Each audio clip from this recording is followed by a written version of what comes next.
ওই যে ম্যাডাম দিলারা বলছে যে একটা সাজানো নির্বাচন অর্থাৎ অ্যারেঞ্জড ইলেকশন করতে যাচ্ছে, সেইটার বৈধতা দেওয়া। ইট ইমপ্লাইজ যে সামনের নির্বাচনে ইঞ্জিনিয়ারিং হবে, আপনি লিখে রাখতে পারেন। সেই ইঞ্জিনিয়ারিংটাকে জায়েজ করার জন্য যদি হয় সেটা কি ভোটাররা সেটি নিয়ে সংকট তৈরি হতে পারে কিনা? আমি বাংলাদেশের মানুষ আগামী যদি ভোট দিতে পারে, যদি সুষ্ঠু ভোট হয়, তারা চাঁদাবাজ, দুর্নীতিবাজ, লুটেরা তন্ত্র তাদেরকে প্রত্যাখ্যান করবে। মানুষ চায় একদম চাঁদাবাজ মুক্ত একটা সমাজ, দুর্নীতিমুক্ত সমাজ, সুশাসন এবং ন্যায্যতার ভিত্তিতে সমাজ। 16 বছরে 4 কোটি তরুণ ভোটার তৈরি হয়েছে। এই 4 কোটি তরুণ ভোটার দেখছে ফ্যাসিজমরে সরাইছে কে, এবং 5 আগস্টের পরে যে ন্যারেটিভ তৈরি হয়েছে, বিভিন্ন দলে যে ন্যারেটিভ করছে, তাতে 4 কোটি ভোটারের ভোট যাওয়ার কথা টোটালটা এনসিপি জোটে। আমরা ঠিক কথা বলছিলাম যে ইএএসডির একটি জরিপ, যেখানে বিএনপিকে ভোট দিতে চান 70% মানুষ, জামাতকে 19% মানুষ, এনসিপিকে 2.6। এটি জরিপের ফলাফল। এরকম জরিপ আগে বেশ কয়েকটি হয়েছে। আপনার কাছে এই জরিপটি কি মনে হয়, একমত কিনা আপনি জরিপের সঙ্গে? আমি জানি না, নিউজটা সম্ভবত প্রথম আলোতে ছাপা হয়েছে। এটা একটা জরিপ, প্রথম আলো সহ অনেক জায়গায় ছাপা হয়েছে জরিপ। এই জরিপের অনেকগুলা বিষয় আছে এখানে। 1 নম্বর হলো 70% বিএনপিকে ভোট দিতে চায়। 70%, এটা কিন্তু মোট জনসংখ্যা না আনি, শুধু 12 কোটি ভোটার আনি। 12 কোটি ভোটারের 70% কিংবা জরিপে যারা অংশগ্রহণ করেছে তাদের। আমি তা বলছি না, এটার তো রেজাল্টটা দাঁড়ায় যে মোট ভোটারের। আপনি যে কয়জনই জরিপ করুক, 70% মানে তো টোটাল ভোটারের। জি, তো 70% ভোটার ভোট দিতে চায় বিএনপিকে, গেল 1। 2, পাশাপাশি এটার ভিতরে এটাও আছে 99.98, মানে 99.98% লোক চায়, মানুষ ভোট দিতে আগ্রহী। মানে এত অলমোস্ট 100% লোক ভোট দিতে আগ্রহী। 3 নম্বর আসেন, এটার ভিতরে আরও একটা আছে, 69% লোক বলতেছে আওয়ামী লীগকে নির্বাচনে অংশগ্রহণ করতে দিক। বিষয়টা কি দাঁড়াইলো তাহলে?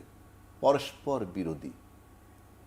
অর্থাৎ 100 জনের ভোটের মধ্যে 70টা ভোট বিএনপিকে দিবে। বাংলাদেশের ইতিহাসে তো দেখি নেই আমি। আর 99.98 মানে অলমোস্ট 100% লোক ভোট দিতে চায়। এটা আসলে কি জানেন? তার মানে আওয়ামী লীগের সবাই ভোট দিতে চায়, সেটাই। আমি সেটা বলছি না, এটা একটা ন্যারেটিভ তৈরি করা। অর্থাৎ ওই যে ম্যাডাম দিলারা বলছে যে একটা সাজানো নির্বাচন অর্থাৎ অ্যারেঞ্জড ইলেকশন করতে যাচ্ছে, সেইটার বৈধতা দেওয়া। ইট ইমপ্লাইজ যে সামনের নির্বাচনে ইঞ্জিনিয়ারিং হবে, আপনি লিখে রাখতে পারেন। সেই ইঞ্জিনিয়ারিংটাকে জায়েজ করার জন্য যদি হয় সেটা কি ভোটাররা সেটি নিয়ে সংকট তৈরি হতে পারে কিনা? আমি বলি আপনাকে, যে পদের নির্বাচন দলবিহীন যারা ভোটার, দলবিহীন ভোটারের কথা বলছি আমি।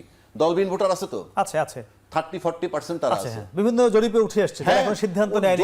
দরকারই তো নাই, আমি তো জানি। জি, কেউ ভোট দিতে যাবে না, ওরা যাবে না, কারণ ওরা দেখতেছে কি নির্বাচন হতে যাচ্ছে, গেল 1।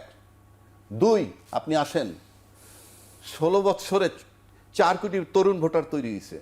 এই 4 কোটি তরুণ ভোটার দেখছে ফ্যাসিজমরে সরাইছে কে, এবং 5 আগস্টের পরে যে ন্যারেটিভ তৈরি হয়েছে, বিভিন্ন দলে যে ন্যারেটিভ করছে, তাতে 4 কোটি ভোটারের ভোট যাওয়ার কথা টোটালটা এনসিপি জোটে যাওয়ার কথা আমার হিসাবে। যদি তাই হয়, এই জন্য আমি বলছি যত শুদ্ধ নির্বাচন হবে তত হাড্ডাহাড্ডি লড়াই হবে। আর এই ন্যারেটিভটা দেওয়ার মানে হচ্ছে এই ইলেকশন ইঞ্জিনিয়ারিং হবে এবং 2/3 মেজরিটি নিয়ে কাউকে ক্ষমতা। আরেকবার আসবো। এই জরিপের সঙ্গে আপনি কতটা একমত বা কি মনে করছেন নির্বাচনের আগে এমন একটা ফলাফল? জরিপ সবসময় ঠিক হয় না। আমেরিকান ইলেকশনে যখন হিলারি ক্লিন্টন যখন প্রার্থী ছিল, জরিপে আসছিল সে জয়ী হতে পারে, কিন্তু হয়নি। 91 সালে বাংলাদেশে জরিপে প্রকাশ করা হয়েছিল আওয়ামী লীগ ক্ষমতা আসবে, আওয়ামী লীগ ক্ষমতায় আসে নাই। আমরা সর্বশেষ ডাকসুর জরিপ দেখেছিলাম। জরিপ নট নেসেসারিলি যে সম্পূর্ণ রিফ্লেকশন করে, কিন্তু আমি যেটা বুঝি যে বাংলাদেশের মানুষ আগামী যদি ভোট দিতে পারে, যদি সুষ্ঠু ভোট হয়, তারা চাঁদাবাজ, দুর্নীতিবাজ, লুটেরা তন্ত্র তাদেরকে প্রত্যাখ্যান করবে। মানুষ চায় একদম চাঁদাবাজ মুক্ত একটা সমাজ, দুর্নীতিমুক্ত সমাজ, সুশাসন এবং ন্যায্যতার ভিত্তিতে সমাজ।